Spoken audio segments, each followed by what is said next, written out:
अरे टीना, तूने तो अचानक से आके मुझे सरप्राइज दे दिया। बैठ। और टीना, ये मेरी प्यारी सासू माँ है, और मम्मी जी ये मेरी कॉलेज फ्रेंड है टीना। आप दोनों बैठो, मैं आपके लिए पानी लेके आती हूँ। बेटा बहुत अच्छा लगा आप यहाँ पे आए। आने जाने से ना दोस्ती बनी रहती है। अच्छा, तो आप डॉली की सास है।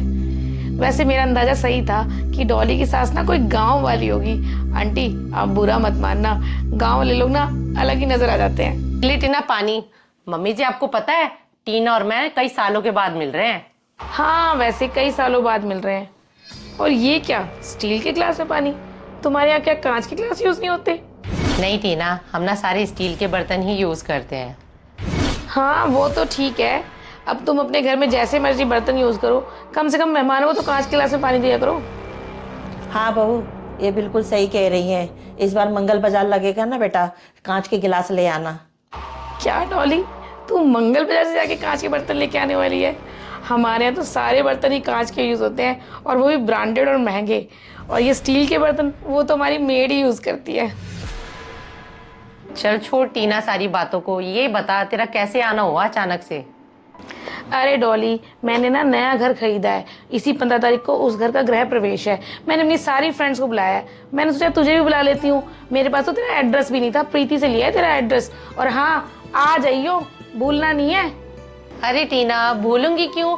अब मेरे को तो आना ही पड़ेगा, क्योंकि तू स्पेशल कहने जो आई है मेरे घर। डॉली, मैं तुझे कोई स्पेशल नहीं बोलने आई। तुझे पता तो है कि मुझे घुमा फिरा के बात करनी नहीं आती। मैं तो बस ये देखने आई थी तू किन हालातों में रह रही है। आंटी जी, आपको पता है ये कॉलेज में ना बिल्कुल सिंपल बन के आती थी और लगती भी पूरी गरीब ही थी। डॉली, तुझे याद है हम सारे फ्रेंड्स मिलकर तुझे बहन जी करके चिढ़ाते थे। एक बात बोलूं, तूने हमेशा से ना एडजस्ट करना ही सीखा है, और तुझे जो मिला तूने उसमें ही गुजारा कर लिया। हाँ बेटा, जितना मिले ना उतने में गुजारा कर लेना चाहिए। तुम्हें तो पता ही होगा बहू के पापा की माली हालत ठीक नहीं है। हाँ टीना, तुझे तो हमारे घर के हालात सारे पता ही हैं। मेरे पापा एक नॉर्मल सी नौकरी करते थे, और तेरे पापा बहुत बड़े बिजनेसमैन। मेरे पापा की सैलरी पूरी हम दोनों बहनों को पढ़ाने में निकल जाती थी। और एक बात बताऊं टीना, हम मिडिल क्लास फैमिली वालों को ना शुरू से ही एडजस्ट करने की आदत होती है।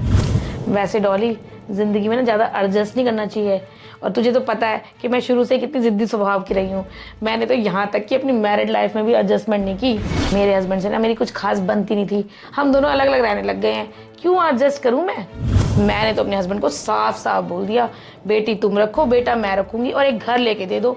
उन्होंने तो ये घर लेके दिया जिसका गृह प्रवेश है 15 तारीख को। बहुत सुंदर घर है। तेरा घर कितना बड़ा है वैसे? टीना, एक रूम ये है और एक छोटा रूम अंदर है। बस 2 कमरों का घर? ये तो शुरू होते ही खत्म हो जाता है। तो रहती कैसे है यार? चल छोड़ इन सब बातों को। तेरे हस्बैंड क्या करता है ये बता। टीना, मेरे हस्बैंड ना प्राइवेट जॉब करते हैं और एक कंपनी में कंप्यूटर ऑपरेटर है। क्या? Computer operator? कम से कम मैनेजर लेवल का आदमी तो ढूंढती। तेरे कपड़े देखकर ना यही लगता है 15-20 हज़ार रुपए से ज्यादा कमाता नहीं होगा तेरा हस्बैंड। टीना, मेरे हस्बैंड की सैलरी 22,000 रुपये है, पर हमारा इसी में ही गुजारा बहुत अच्छे से चल जाता है। ये लो, मेरे हस्बैंड भी आ गए हैं। राजीव, ये मेरी फ्रेंड है टीना। नमस्ते जी। नमस्ते जी। अच्छा, ये तेरे हस्बैंड कंप्यूटर ऑपरेटर। डॉली कहाँ तक एडजस्ट करेगी? तूने घर भी मिडिल क्लास ढूंढा, पति भी कम कमाने वाला ढूंढा। कम से कम शक्ल सूरत तो देख लेती। ऐसा लगता है अपने से 15 साल बड़ी उम्र के लड़के से शादी की है। इससे अच्छा तो तू शादी ही ना करती। बस टीना, अब बहुत हो चुका है। मैं चुप हूँ, इसका मतलब ये नहीं है कि तू कुछ भी बोलती जाएगी। इतनी देर से मेरे ही घर में आकर मेरी सास के सामने मेरी बेइज्जती करे जा रही थी, मैं चुप थी। लेकिन तेरी हिम्मत कैसे हो गई? तू मेरे ही सामने मेरे हस्बैंड की इंसल्ट करे जा रही है। मुझ तक तो ठीक था टीना, पर मैं अपने हस्बैंड की बेइज्जती बिल्कुल भी बर्दाश्त नहीं करूंगी। डॉली, चाहे जो मर्जी हो, लेकिन घर आए मेहमान से ऐसे बात नहीं करनी चाहिए। टीना जी, इनकी तरफ से मैं आपसे माफी मांगता हूँ। राजीव, आपको इससे माफी मांगने की कोई जरूरत नहीं है। मुझे बहुत अच्छे से पता है अतिथि भगवान बराबर होता है, इसलिए मैं इतनी देर से इसकी बकवास सुन रही थी। पर हर बात की ना लिमिट होती है। बेटा बहू सही कह रही है, ये बहुत देर से हमारी बेइज्जती किए जा रही है। माना कि इनकी तरह हम अमीर नहीं है, लेकिन बेटा हमारा भी तो कोई मान सम्मान है। And for your kind information Tina, इसी एडजस्टमेंट की वजह से ना आज मेरी शादीशुदा लाइफ बहुत अच्छे से चल रही है। वैसे मुझे बोलना तो नहीं चाहिए, अगर तू भी आज एडजस्ट करती ना तो तेरी शादी भी खराब नहीं होती। शादीशुदा होने के बावजूद भी तू आज अलग रहती है अपने पति से, और तेरे बच्चों की भी क्या जिंदगी है। बेटी तेरे हस्बैंड के पास, बेटा तेरे पास। वैसे टीना, ऐसे घर का तू करेगी क्या जिसमें तू अकेली ही रह गई है। हाँ बेटा, घर उसी को कहते हैं जिस घर में पूरा परिवार एक साथ हो। हाँ मम्मी, मैं भी इसी बात को मानता हूँ कि घर वही होता है जहाँ पूरा परिवार हंसी खुशी एक साथ रहता है, नहीं तो वो घर नहीं मकान होता है। हाँ राजीव, आपने बिल्कुल सही कहा।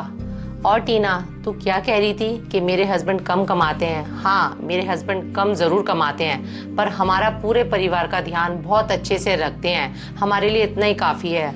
अगर टीना आज तूने भी एडजस्ट किया होता ना तो तेरा परिवार भी इस तरीके से बिखरा नहीं होता। अब तू जा सकती है।